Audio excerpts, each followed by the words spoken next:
Hello, everyone. Welcome to this journey through the zodiac, its signs, ruling planets, and houses. My name is Elenia, by way of I Am Luminescent. Today, we'll explore how each sign connects to a planet, how that planet influences the energy, and the house in which this plays out in our lives. Let's begin. Here are the credits to some of the books and the cards that were used in the creation of this presentation. Here is also where I can be reached online through email, phone, and my operating hours. So, when it comes to mastering astrology and esotericism, why? Well, astrology is a science, and whenever you have a deep study of something, you want to see the usefulness of it because that allows us to create change or alchemy. That is the epitome of using energy and transmuting it into whatever we want it to be.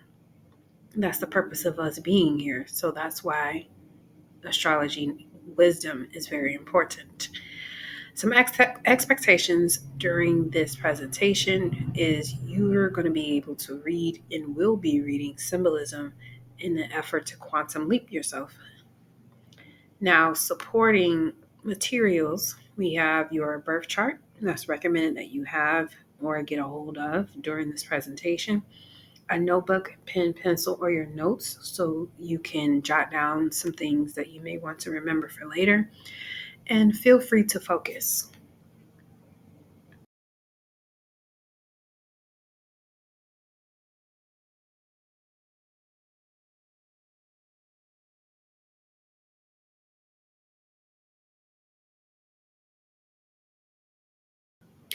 Here's the agenda for the first half, or the first third, I should say.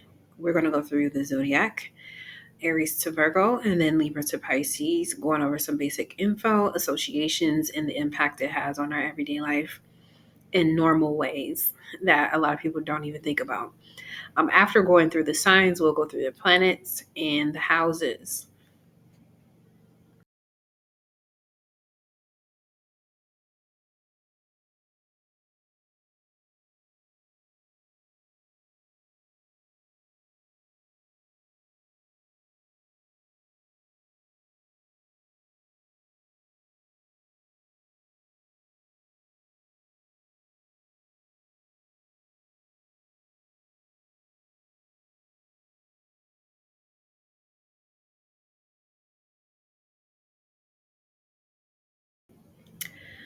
So the 1%, the elite class is ruling over.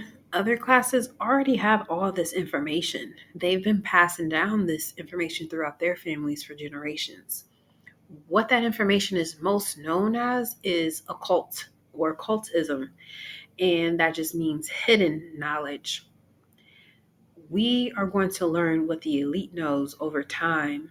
The more and more we choose to do our personal study with ourselves and the stars.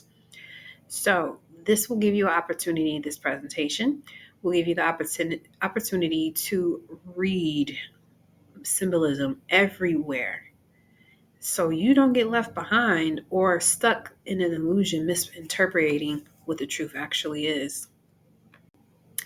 Here we have three instances where astrology was being highlighted very well.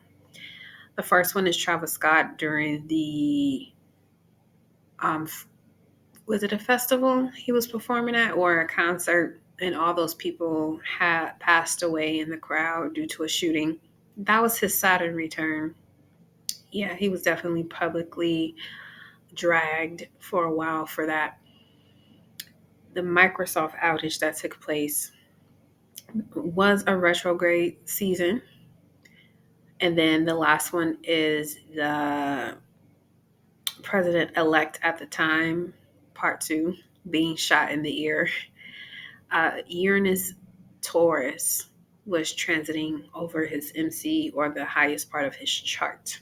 And Uranus is the planet that is very well known from random things taking place out of the ordinary. Never would have seen it coming. Always unexpected. and it showed up in his career field while he's giving a speech. First up, Aries, ruled by Mars and aligned with the first house. Aries is the energy of initiation, the self starter, the pioneer. Mars is the warrior planet, action, drive, raw energy. In the first house, we see identity, appearance, the face we present to the world. So, in Aries, in the first house, strong Mars, strong Martian energy, not in the first house, but you just got strong Mars or a stellium of Aries. This can make you someone who is always ready to take lead. You want to start new chapters, okay? And you also have no problem asserting yourself with your personal presence. Now, Mars is also linked to the number 9, which talks about endings or destruction. Aries is a sign that represents challenges as well, internal self challenges with the self. Aries is linked to the head, eyes, and things of that nature. It is associated with danger, sex, libido, fighting, things of that. In the tarot, Aries is represented by the fourth major arcana, the Emperor, which connects us with power, being reserved in our natural energy to dominate. In reverse, the Emperor is someone who's out of control and a tyrant. Aries is a fire sign. It is the first fire sign. It is a cardinal sign, which means it is an initiator, and is a malefic as it creates chaos or challenge, being ruled by Mars.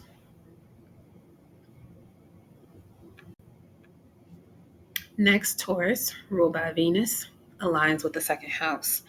Taurus is about stability, security, the material and sensual world. Venus brings harmony, beauty, value. It's also where we find our self respect. The second house is our values, possessions, and earning power potential. Together, this means if you are heavy Taurus, heavy Venus, have a strong second house and a positive aspect as well.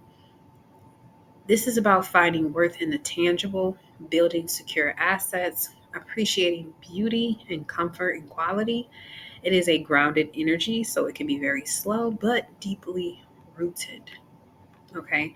Taurus connects with Venus. Venus connects with the number 6, the creator. It is associated with the throat or throat chakra, Taurus. In the tarot, Taurus is represented by the third major arcana, the Empress, which connects us with growth and fertility.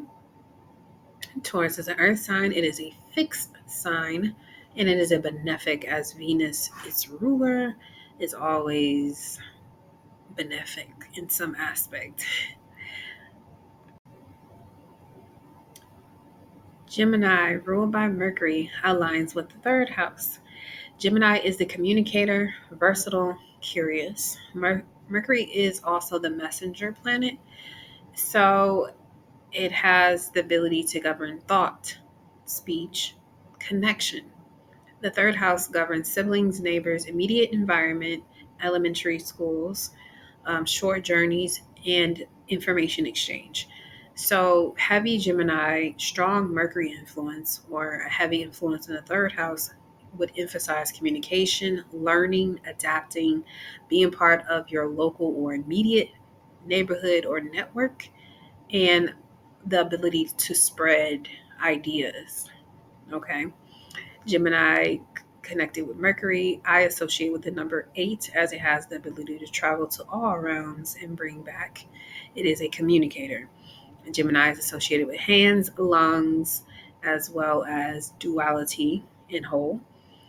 The Lovers is in the tarot representing Gemini, the 6th card in the major arcana, and that card represents making good decisions.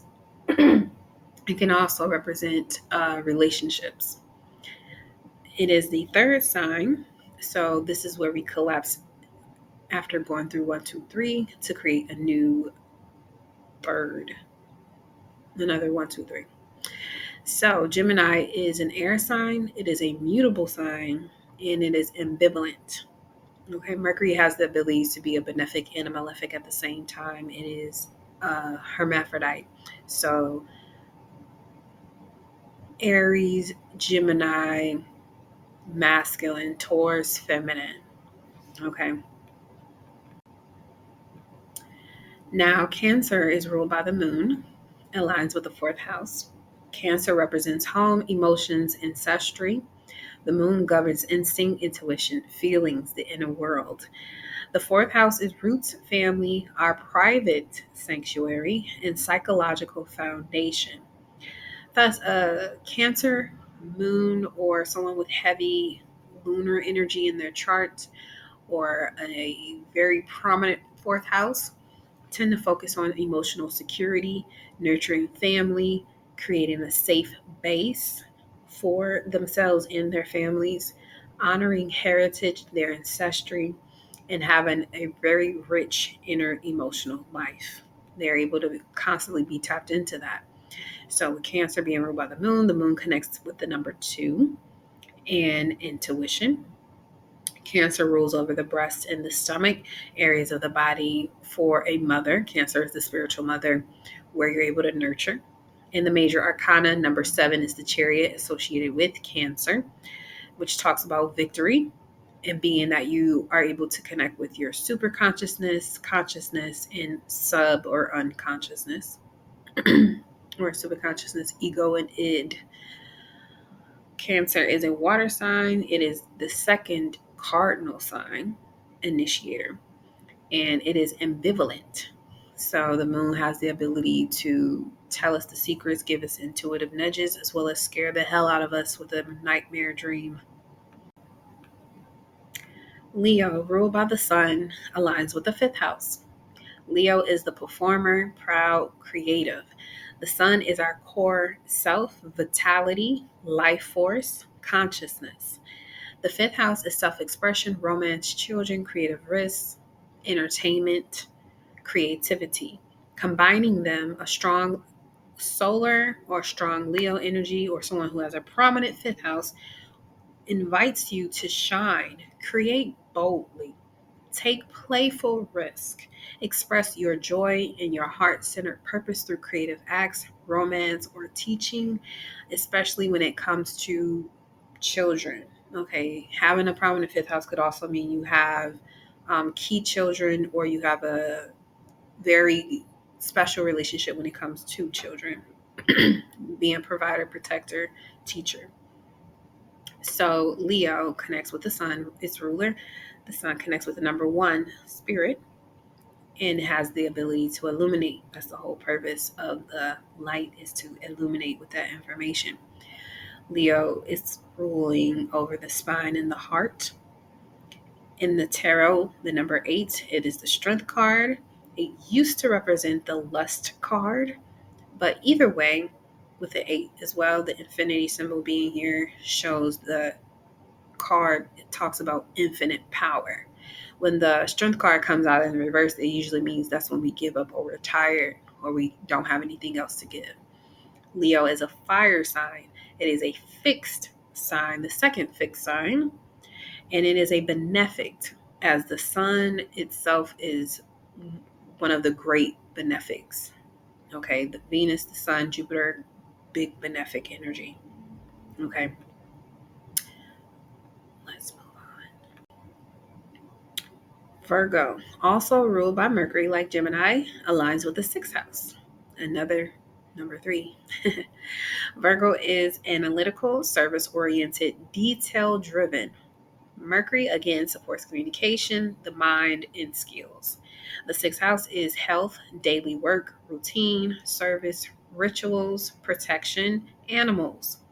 So a strong Virgo, heavy emphasis on Mercury in the sixth house, or if there's strong emphasis on the sixth house, this is emphasizing being of service, mastering a craft, especially witchcraft, tending to health and tasks with precision, being methodical, using the mind and skills for everyday improvement and helpful work. It also connects us to the workforce itself. Now, Virgo ruled by Mercury talks about self isolation with the Hermit card we have here. In the tarot, number 9 is the Hermit, representing the number 9 wisdom. Mercury, again, connecting with the number 8, has the ability to transport itself in all realms in return. Virgo connects with our intestines as we choose what we put in our mouths to eat, and the colon, which needs to be regularly cleansed. It is a 6 sign, so here, being judgmental as Virgo can possibly be, 6 is a number of judgment and responsibility, but this is where that collapse and we break off into a new sector going into the last third, or the next third, I'm sorry. Virgo is an earth sign. It is a mutable sign, just like Gemini. So it wraps up things. It helps to end one thing so another can begin. It is ambivalent as Mercury. The hermaphrodite represents both the feminine and the masculine. As we take a commercial break here in the middle, when was your major life event or multiple events? What can an event happen in your life that you'll never forget?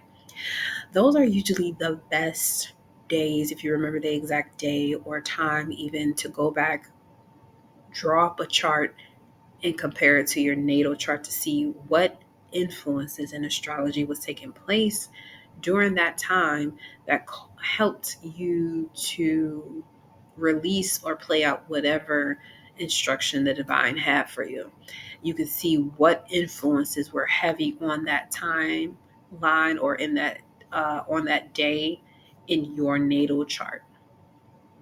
And you can even fast forward it to a progressive chart and go back and look at that day. You'll still see draconic chart as well, the influence that was taking place, and you how those planets and aspects work with you. So when you read other charts on a different day in the past or future or present, you'll know exactly how they work for you, how they play out for you in others.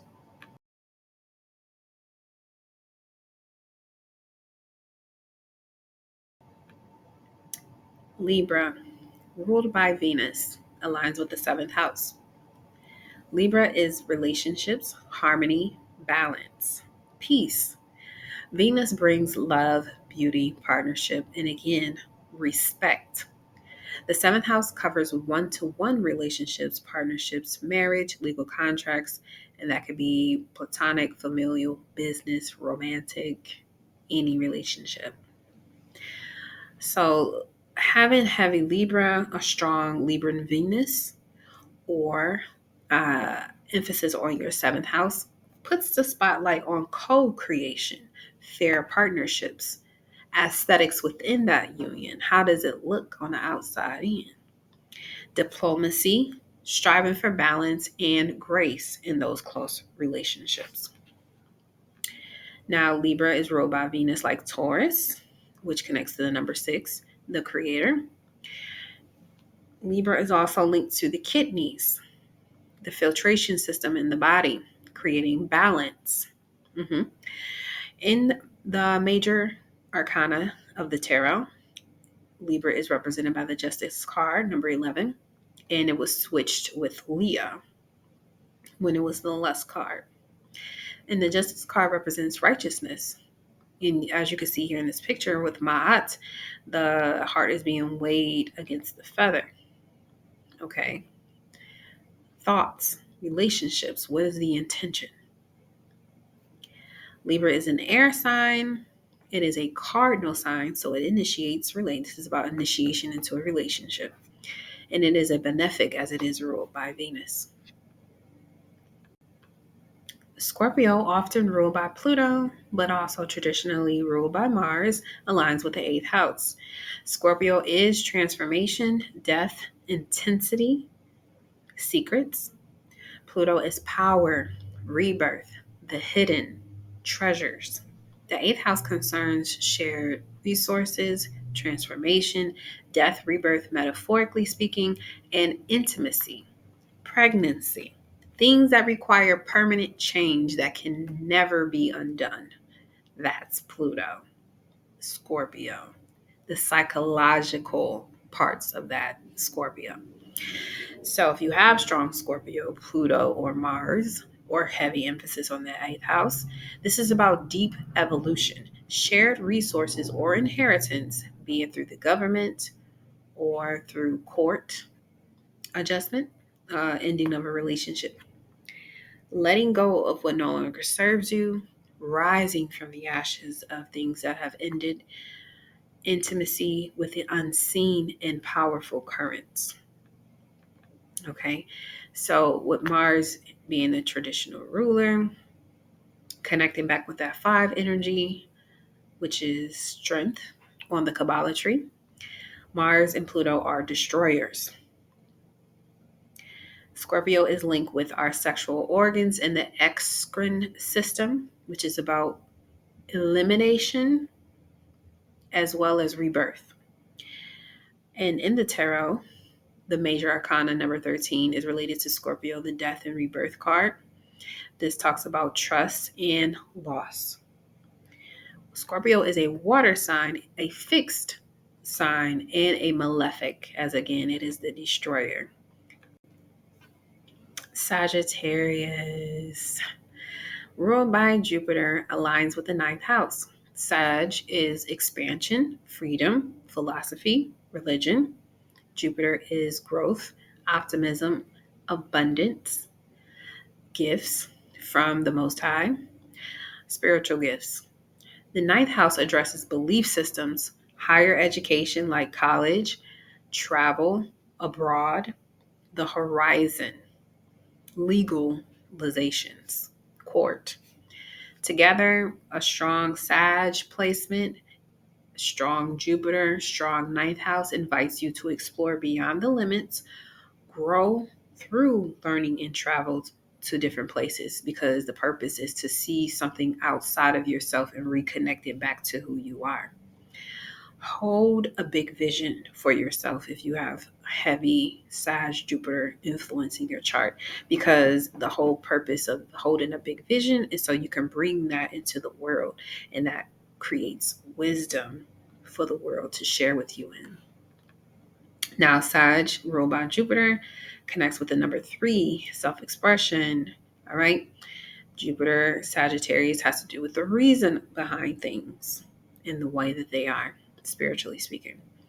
Sag connects the body to the thigh meat, also the buttocks, but Libra also connects with the butt too. Now, in the tarot, number 14, Temperance connects with Sagittarius energy, or the Arch card. This talks about spiritual protection as well as being in tune spiritually. This is the 9th sign. So here is where we collapse this third and go into the last third. Sag is a fire sign. It is a mutable sign, and it is a benefic due to Jupiterian influence. Capricorn, ruled by Saturn, aligns with the 10th house. Capricorn is discipline, structure, legacy, legote. Okay. Saturn is time, boundaries, responsibility, restriction, limitations. The 10th house is career, public status, reputation, authority. Having heavy Capricorn or Saturn energy, or having emphasis on the 10th house, is about building legacy, long-term career ambitions, stepping into authority, managing responsibility, shaping your public image with integrity and perseverance.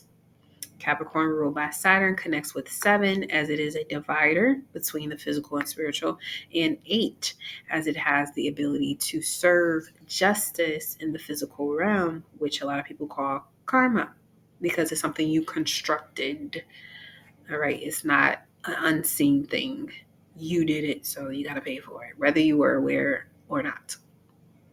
Capricorn connects to the musculoskeletal system, and the physical teeth as well are Capricorn, but also associated with Taurus. In the tarot, the number 15 represents the devil, which is Capricorn. And this card talks about flesh, time, fear, being possessed or overly trying to control an outcome of a situation. And Capricorn relates to Earth. It is a cardinal sign and it is a malefic, as Saturn requires you to learn through time, and you can't physically get out of whatever Saturn has you in because it's like you're meant to master it, so you can't run from it.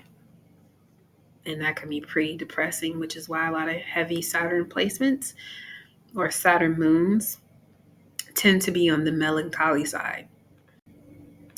Aquarius, ruled by Uranus, traditionally Saturn, aligns with the 11th house. Aquarius is innovation, community, future oriented, uniqueness. Uranus is sudden change, freedom, technology, network. 11th house has to do, again, groups, network, hopes and dreams, collective vision.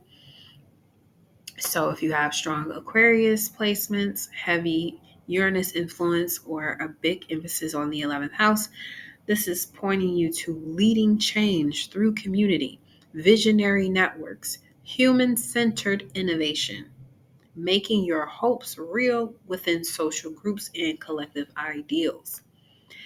Because Aquarius is traditionally ruled by Saturn, also Uranus, there's the tendency to be hot cold, but unintentionally or intentionally. It just depends on the day. Uranus connects with the number 9, wisdom, genius. Uranus was the sky god or the original sky daddy. Uranus connects with the ankle and the shins and the Achilles in the body. In the tarot, the number 17, the star card connects with Aquarius, which talks about hopes and dreams being fulfilled as well as healing. Aquarius is an air sign. It is the water barrier or bearer, but it is an air sign. The air that moves the water about, and that water that is pouring out is Pisces, by the way. But Aquarius is an air sign, a fixed sign, and is ambivalent as it has the ability with Saturn and Uranus to both imprison you and free you, all in a day's work. And last but not least, finally, Pisces, ruled by Neptune and traditionally Jupiter, aligns with the 12th house. Pisces is compassion, transcendence, dream world. Neptune is the dissolver, the mystic, universal. Okay, your spirit, how your spirit guides show up best for you and the best way to communicate. Check your Neptune placement and sign in your chart. The 12th house is the hidden realm, unconscious, karma, endings, and spiritual preparation.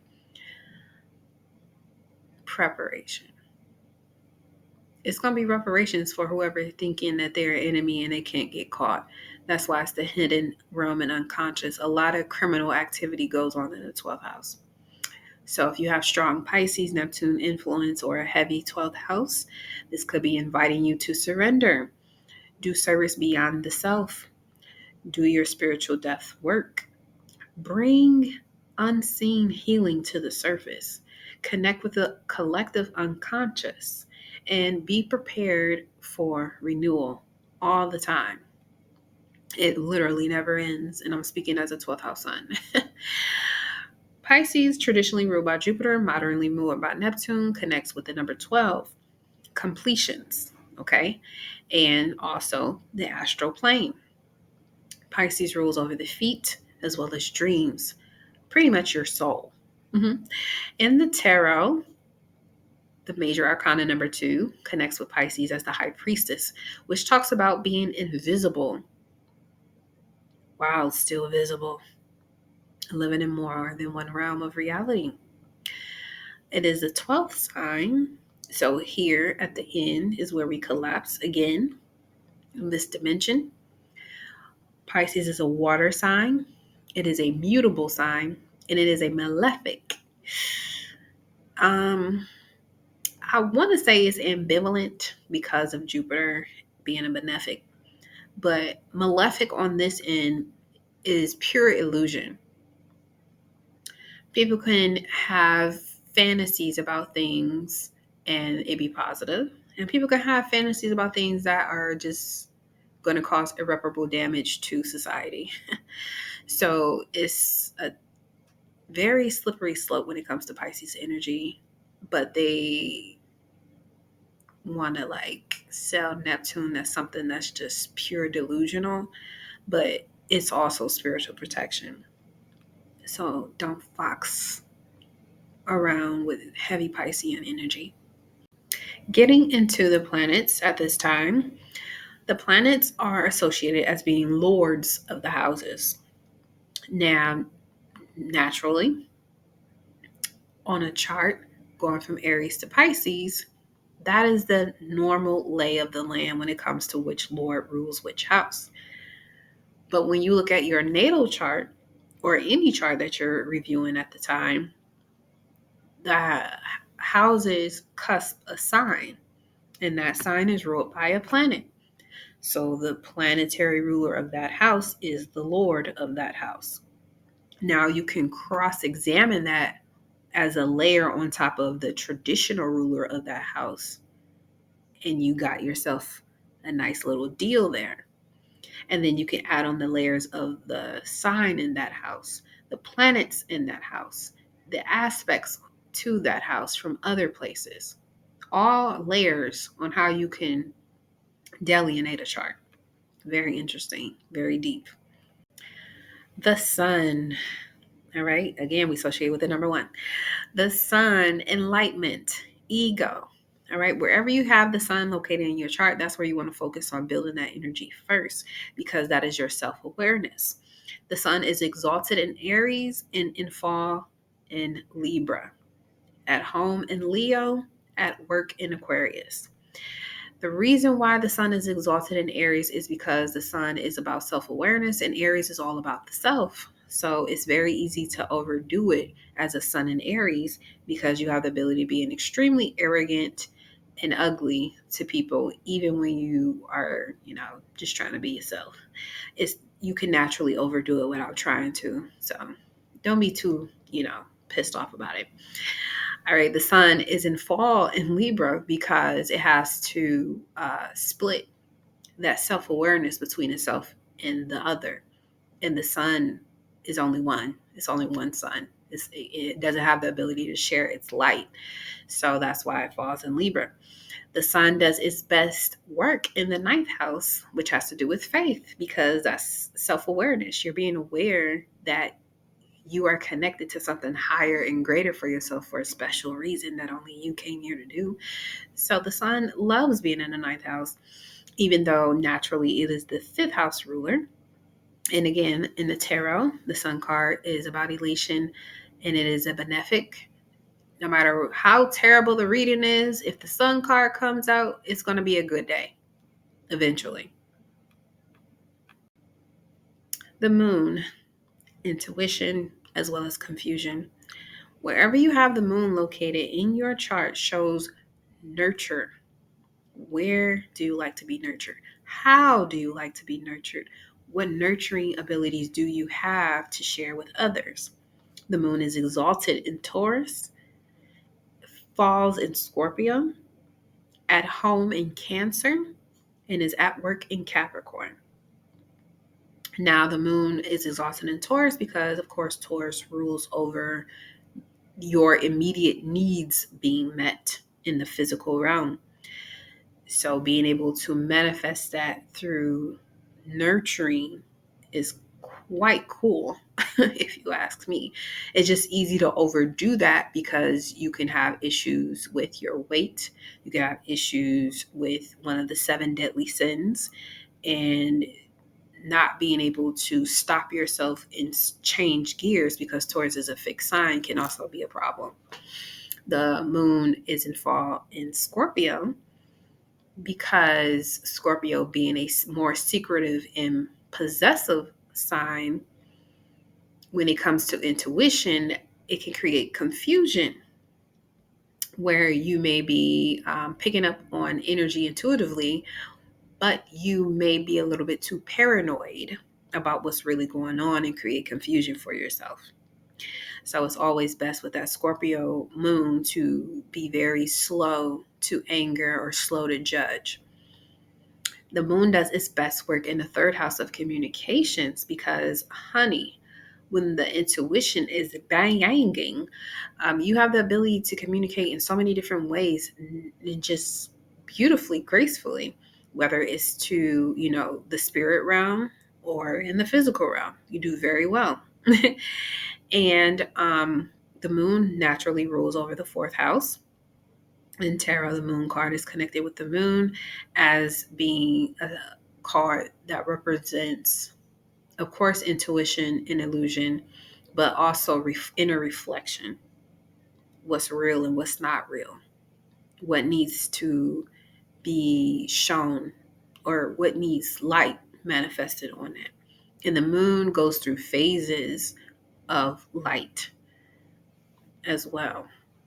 So we could be in a state of confusion until that full moon comes, and then we see everything we need to see, and then we go back to the rigmarole.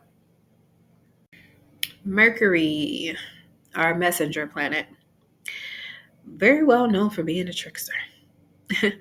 Mercury or mercurial energy shows up in a lot of different traditions of religion. And that entity or energy either is lined up to be a devil. A lot of people think Legba or Legua is the devil. A lot of people are scared of Papa Legba as well. Those are mercurial energies. They're messengers. And those that open the road to connect you with the other beings that you're trying to communicate with, they have a mission to uphold in doing that process, that they can't just allow any old bullshit just to go. So you got to be aligned. Otherwise, you're going to feel that trickster energy and you're going to have to go back and reset yourself. Wherever Mercury is located in your chart, this is where you are skilled in processing ideas, or you may have some difficulty communicating. It just depends on the aspects. And there's positive and negative of everything. It doesn't necessarily mean it's bad. Okay. Mercury is exalted in Virgo, its second sign, and it rules Gemini and Virgo, but it's exalted in Virgo. It does best with Earth. Mercury is in fall in Pisces, at home in Gemini in Virgo, and at work in Sagittarius. Now, with Mercury being exalted in Virgo, it's because Virgo is all about the details of things. It's able to repair and improve. And that type of mental processing is exquisite, regardless of what it is that you're working on. You have the ability to find the error and improve it wherever it is.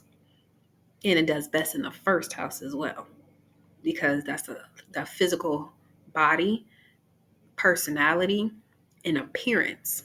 So people want to talk to you, and you naturally have a gifted orator ability as well. So Mercury being in fall in Pisces just says that, you may have a lot of difficulties concentrating on one exact thing. You may not see the details because you're looking at the complete abstract, glob of beauty that a lot of people might ignore who have Mercury Virgo. Okay. Now, it does, like I said, rule Gemini and Virgo. And tarot, the first card in the major arcana is the Magician card, which relates to Mercury. Mars, the planet of war and passion, libido, and not giving a fuck. Mars taps into that phallus life force energy of the divine masculine. It is exalted in Capricorn, at fall in Cancer, at home in Aries and Scorpio, and at work in Taurus. I want to say Libra, it has a little hard time there as well. I think the hard time in Libra is definitely probably way worse than Taurus. All right, so it's exalted in Capricorn here because Capricorn is about, restrictions, yes, but it's also about getting the job done. That's why we have restrictions. And Mars likes to put the gas, load it up, and full pedal to the metal, right? Like just go, no stops. So if you're not stopping on whatever ambitious journey you're on, you're going to get to your destination regardless of what's going on around you. That's why it's exalted. But it can easily overdo it because something require you to yield.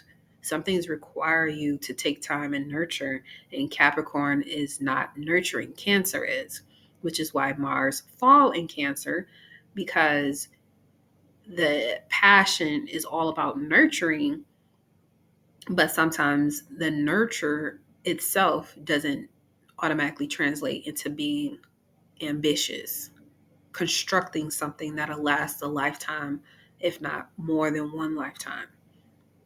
So that's where the fall energy is, according to, the capitalistic society. But Mars in Cancer isn't necessarily a bad thing. It's just that you're very protective of your family, your privacy, and you have a right to be.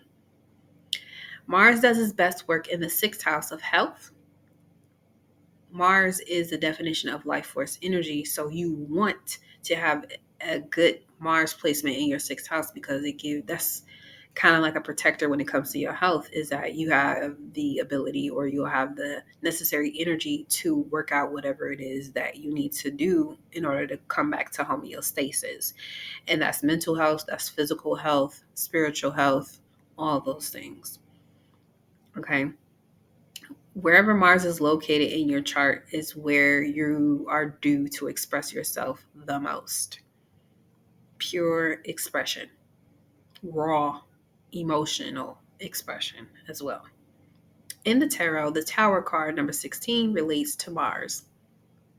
Destruction, calamity, but a new start.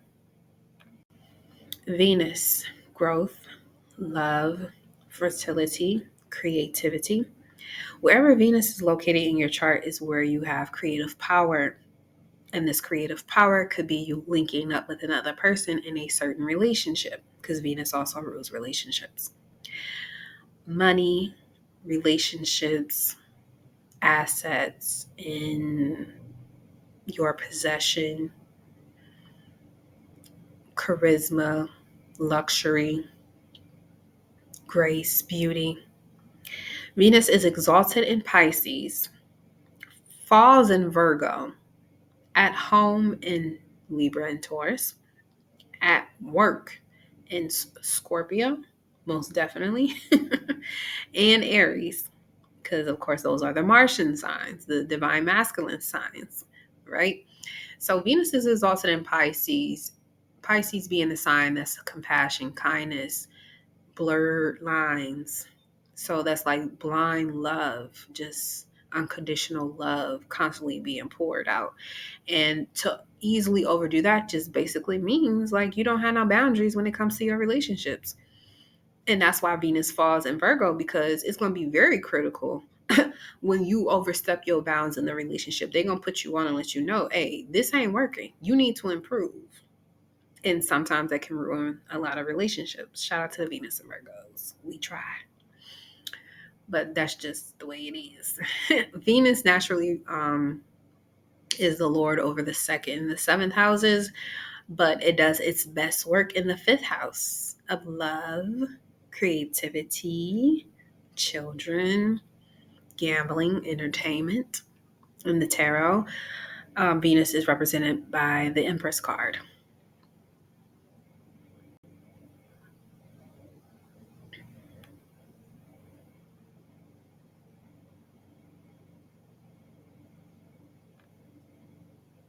Jupiter, the planet of expansion and reasoning. Jupiter gives us our gifts. Wherever Jupiter is located in your chart, this is where you start off as a novice and grow into a guru. You learn by doing deep study of whatever it is, sign in house your Jupiter rules over. Because it's a natural gift you have, you're just meant to go on the journey of deepening your connection to that gift, which in essence deepens your connection to your higher power. Jupiter talks about religion and righteousness.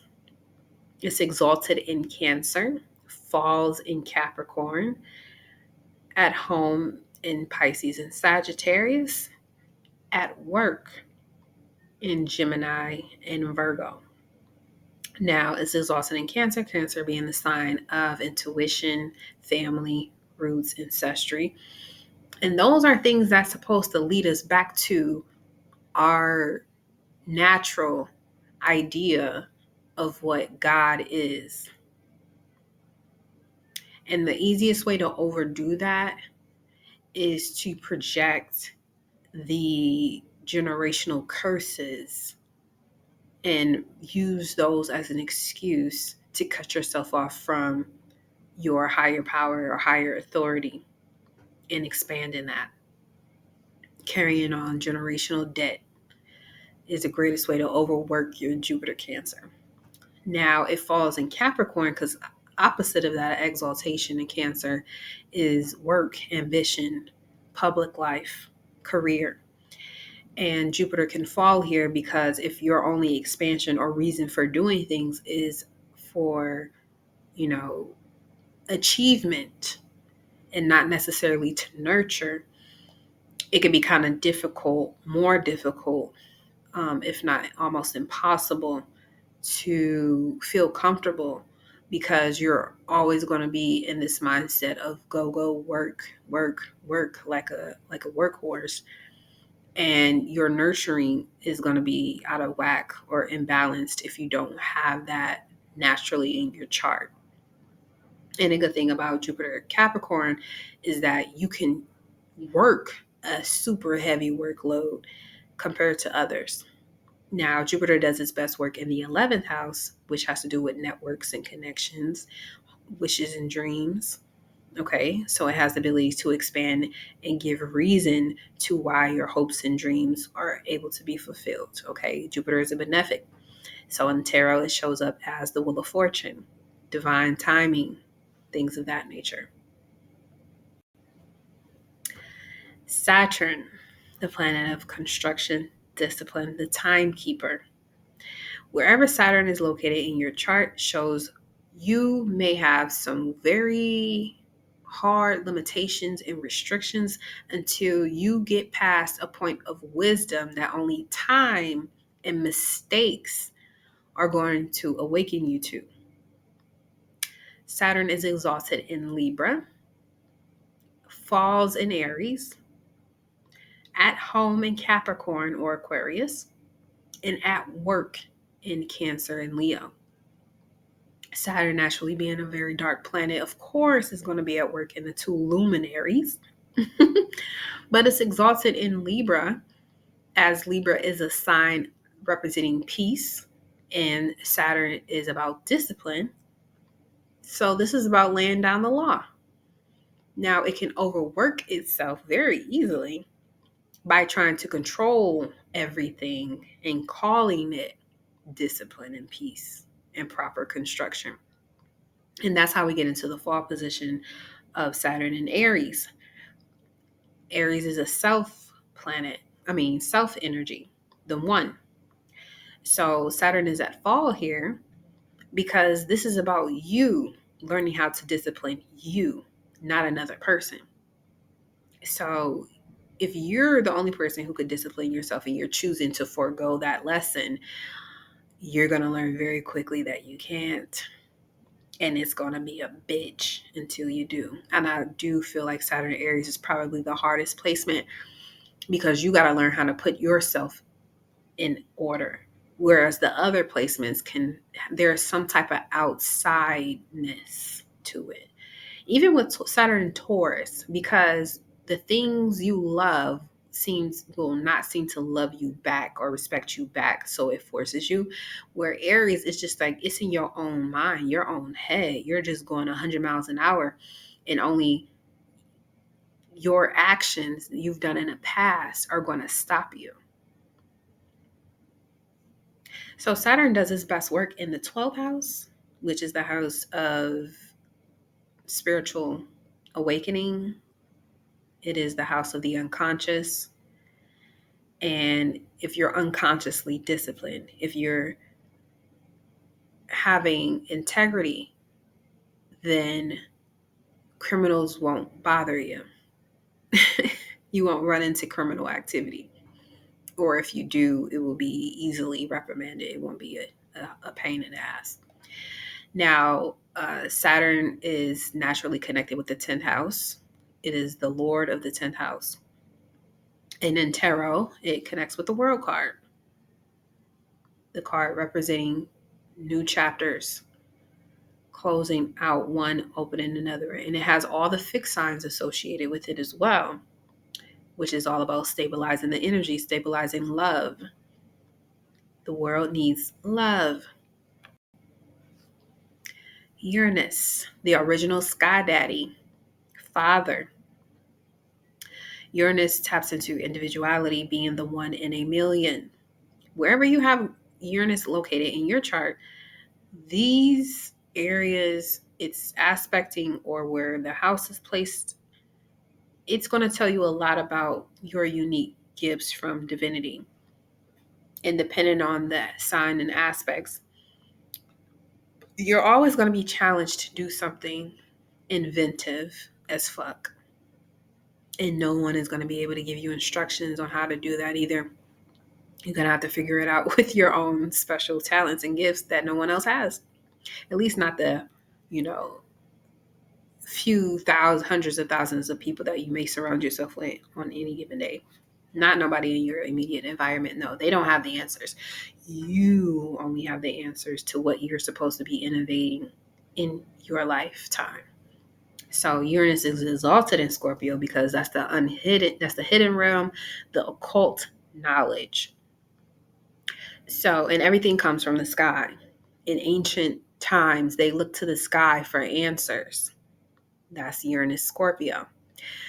The overdoing it here is that, again, with Scorpio being on the paranoid or the possessive side, is that you, as a spiritual teacher, may be giving information that has to do with fear mongering or addictions instead of the truth, raw and uncut.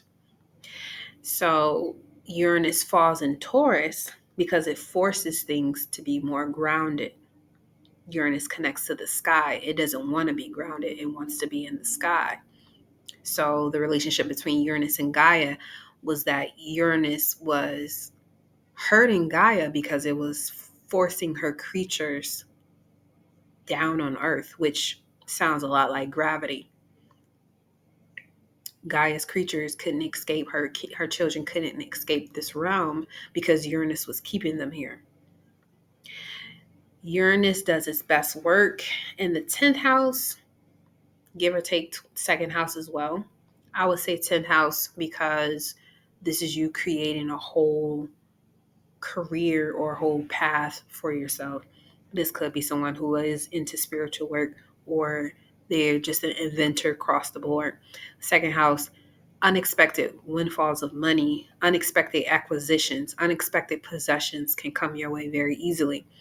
The shadow side to both of those is that, again, you're the person who has to invent and create this all on your own. You got to create the energy for that to exist. In tarot, the Fool card, 0, is connected with Uranus, which is about, of course, taking a leap of faith, trusting yourself, knowing who you are and your gifts. Neptune, our inner voice, the spiritual guide. Neptune reconnects us with our psychic abilities and gifts. There is no specific location in the chart for where Neptune really does its thing, but Uranus connects with the 11th house and Neptune connects with the 12th house. So Neptune does exalt in Leo because Leo is connected with creation, creativity, joy. And Neptune, the planet of illusion, likes nothing more than to sit and daydream about all beautiful things to the point where you don't do anything, which is why Neptune falls in Aquarius. And we have a whole generation of children born with Neptune in Aquarius that are now big adults in the world.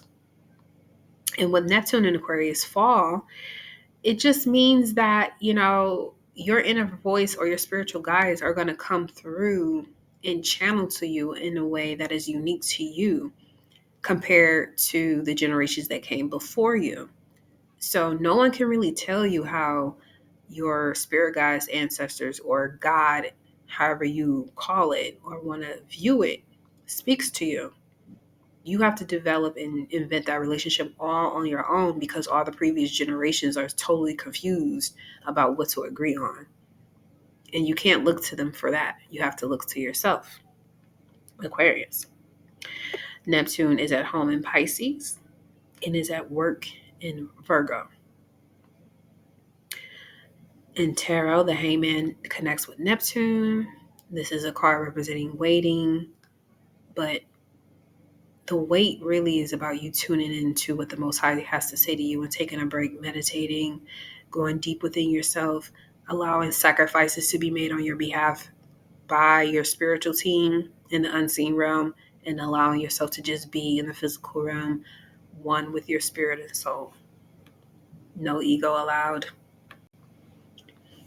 Pluto, occultism, destruction. Of course, Pluto loves that. They're trying to make Pluto a non-planet. Like, why are they trying to play Pluto like this? But Pluto represents death and rebirth. Wherever Pluto is located in your chart, this is where heavy privacy or security is going to be required or expressed.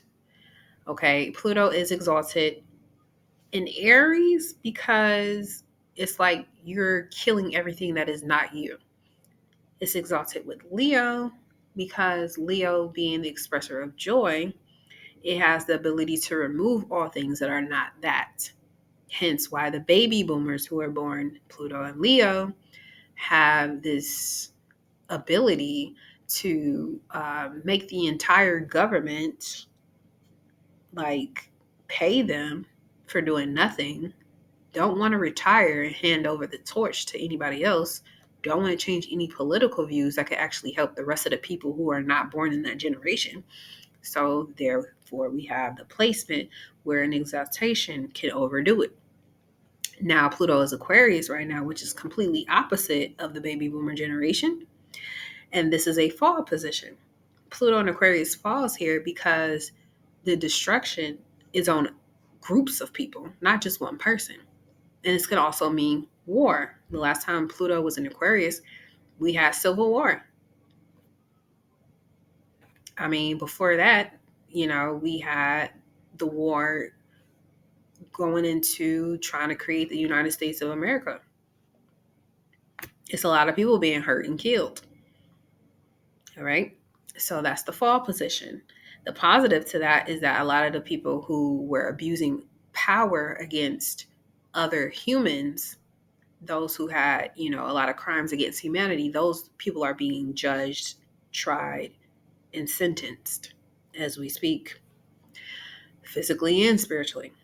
And speaking of judgment, in the tarot, Pluto is represented by the Judgment card, which is about awakening, realization, being called. Okay. Chiron. This pleasant asteroid has to do with deep wound healing. And these are wounds from childhood that turned into our personal power pack in how we move forward. So Chiron was born. His parents didn't want him, called him ugly, threw him out of heaven onto earth. Apollo finds him, strengthens him, turns him into a warrior, but the wound never really goes away.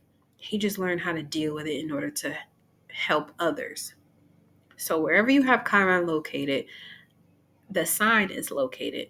the aspects all explain the wound that was given or had, and the path you have to go through to strengthen that wound and turn it into your power pack. The Apollo sun god is the one who healed him. Joy, creativity, healed. Illumination is what healed. And he has a wife who was a nymph who also healed him, and to the point where he didn't have to go back to that wound space anymore, because her power, her gift was the fact that Shariklo, she's a healer, but she's a healer that heals permanently. There is no returning back.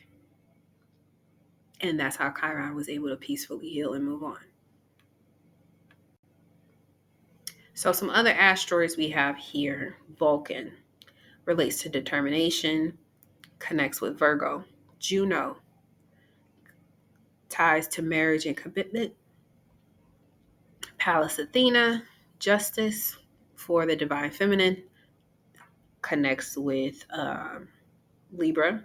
Juno also connects with Libra and Virgo. Ceres connects with Virgo, Cancer. This is the mothering, nurturing energy that's required. Vesta, this is an asteroid that represents spiritual enlightenment that can be fed on. Excitement, okay, linking with Sagittarius energy. But these asteroids in your chart can show you how to pinpoint how you can utilize all of these on a regular basis in your day-to-day life. Okay. A lot of people don't know about, like Vulcan or some other smaller asteroids, but you can definitely use those and look them up. Just get a special chart drawn up specifically with those asteroids, or you can find the numbers of them, and you can see where they are in your chart and how they work for you. It's very important. Just because they're not a major planet in the big seven or whatever doesn't mean they're of no significance whatever, because they can actually explain some of the things that the bigger planets can't, and you should be open to that. As we get into the houses of astrology, here's some important information you want to remember. There are 3 types of houses: angular, succedent, and cadent. The angular houses, 1st, 4th, 7th, 10th, and succedent, 2nd, 5th, 8th, and 11th. Then cadent, 3rd, 6th, 9th, and 12th.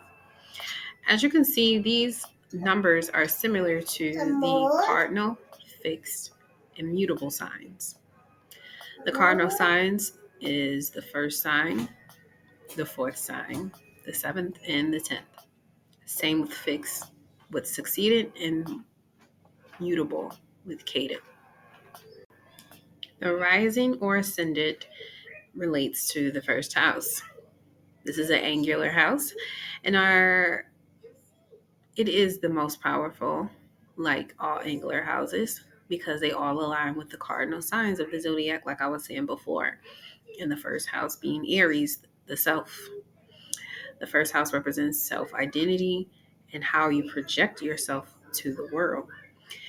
In the physical body, it brings up, if poorly conflicted by malefic energy in the 6th, 8th, or 12th house, it can mean extra precaution will be necessary because the physical body relates to the 1st house.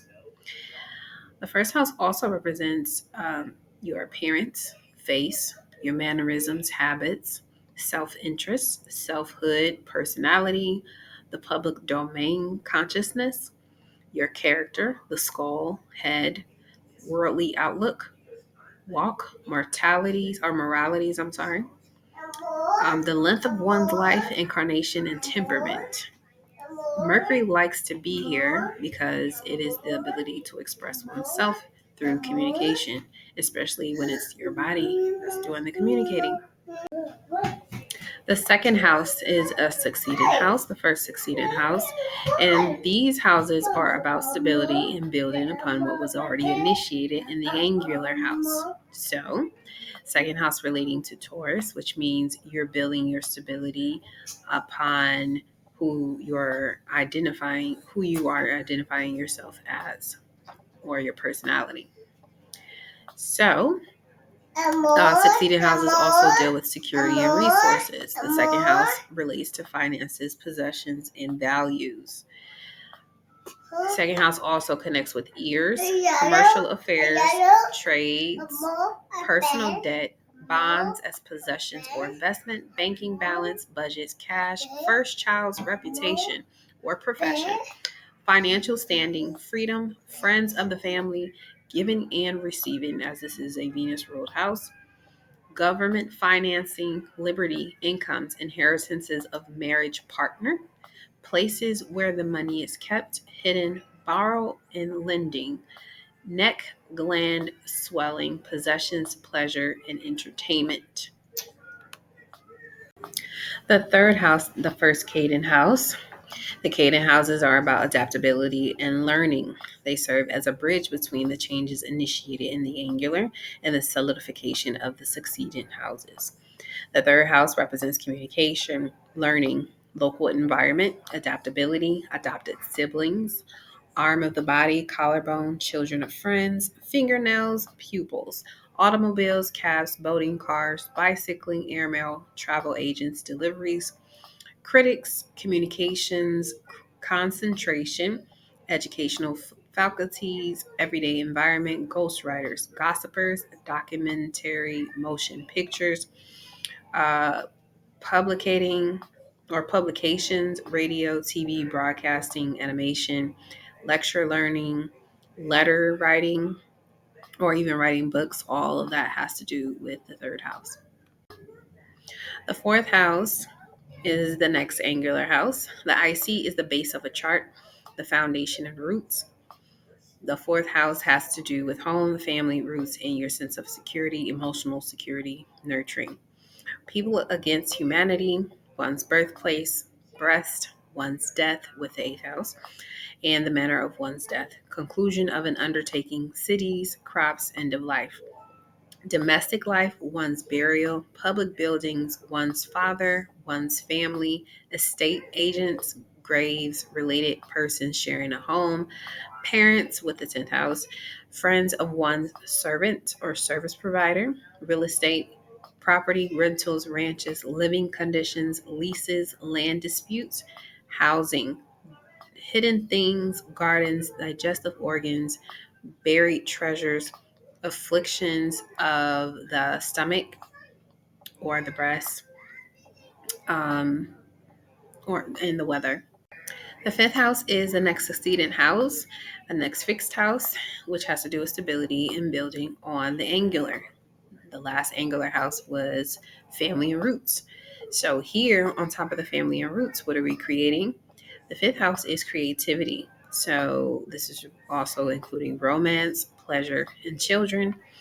This house also deals with arenas, one's artistic endeavors, bathing, bets, ruining of one's business, boxing, casinos, circuses, seminars, concert halls, creativity, one's education, income from real estate, death of one's employers, enjoyments, marriage and partners of marriage, fatherhood, friends of one's partner, fun, golf courses, hobbies, morality of the public, nightclubs and performers, speculation of finances, sporting events, stadiums, teaching, self expression, sensuous environments, sexual intercourse or intrigue.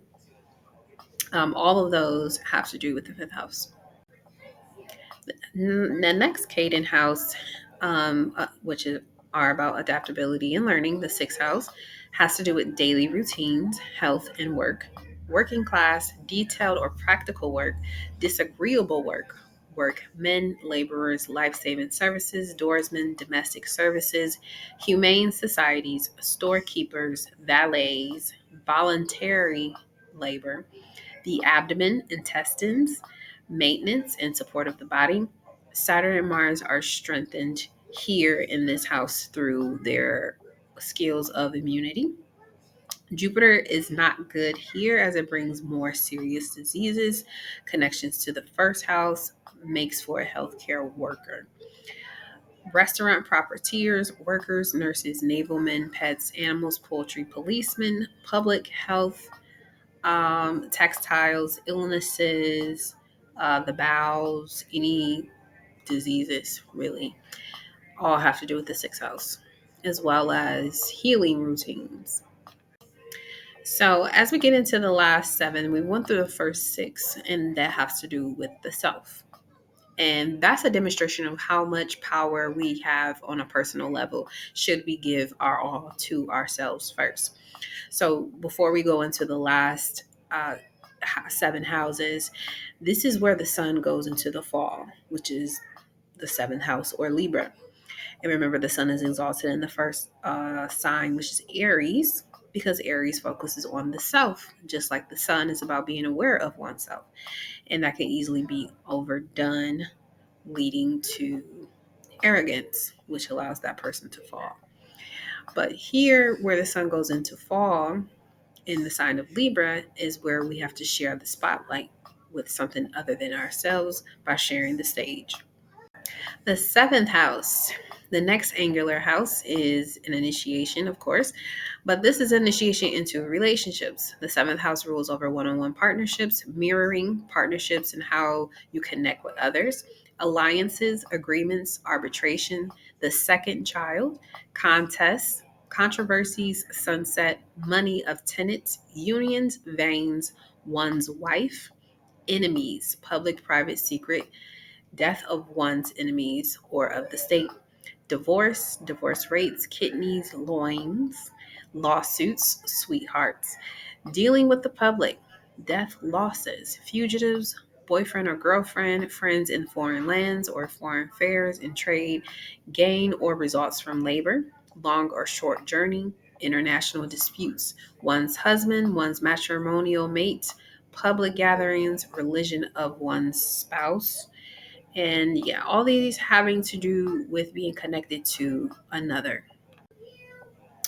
The next ascendant house is stabilizing the angular, which is the lead house of Libra. It's security and resources, and you manifest those through your relationships.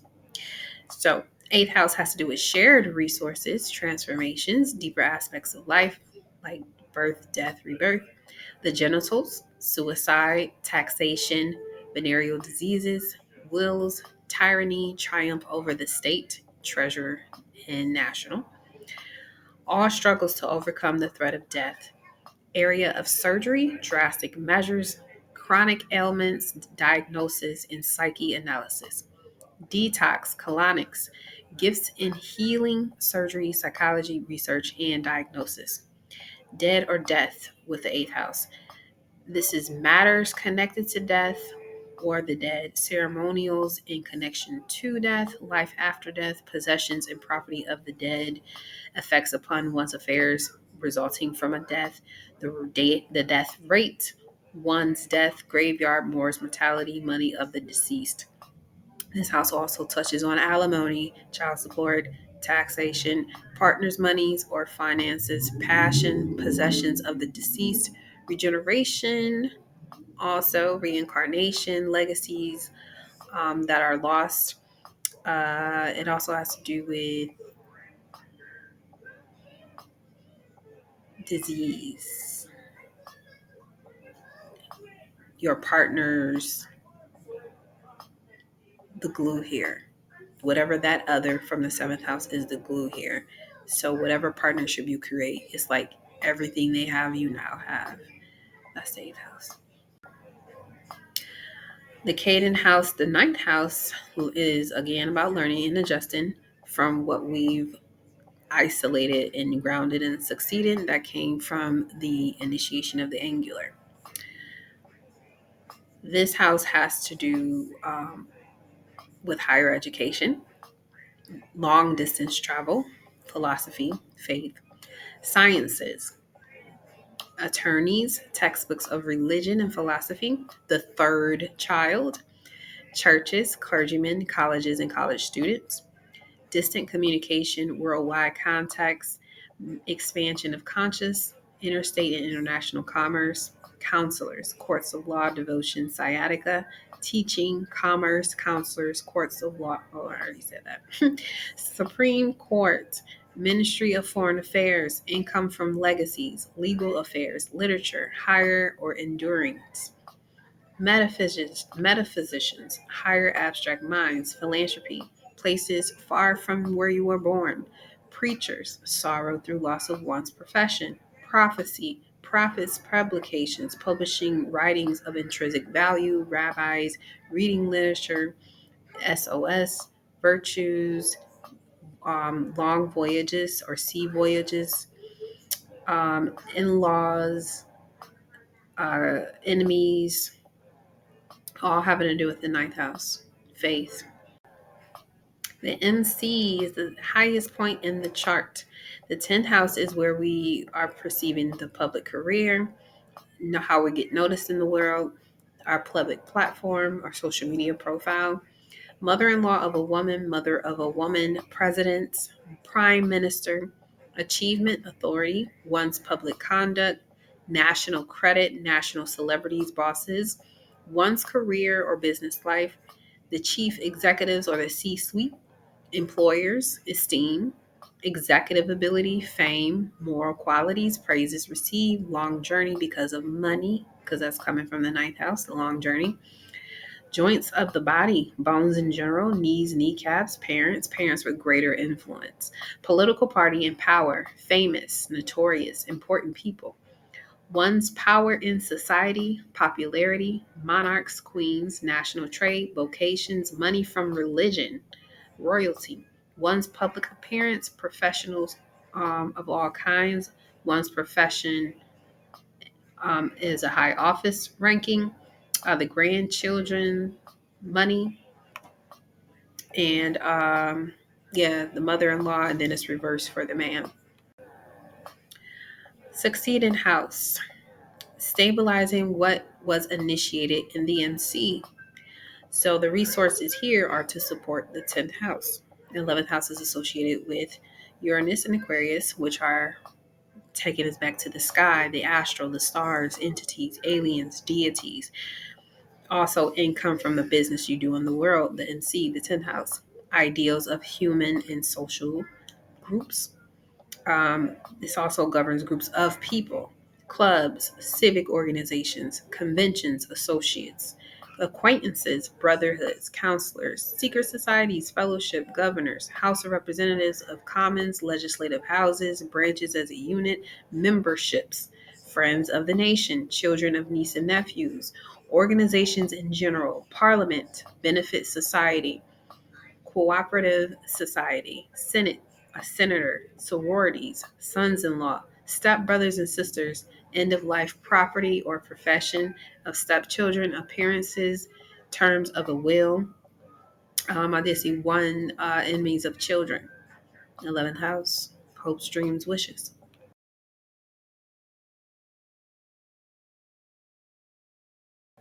And last but not least, the 12th house, the last cadent house, which is about adjustment from the 11th house of our hopes and wishes. All right. So the ending is a beginning. The 12th house represents asylums, hospitals, detention centers, poorhouses, welfare office, large organizations, organizations devoted to control or condemnation of people, penitentiaries, prison, monasteries, nunneries, homes for aged, charitable institutions, institutions of confinement, correction, jails, homes for the destitute, charity, brotherhoods, again, silent business deals, the cabal, concentration camps, conspiracies, bootleggers, sea, occultism, relief work, sleep, slavery, psychic problems. When it comes to health in the 12th house, sleep deficiency, insomnia if you have a Virgo 12th house, pleasure, elements of sex, afflictions, anxieties, bluffing, blackmail, bondage, bribery, burglary,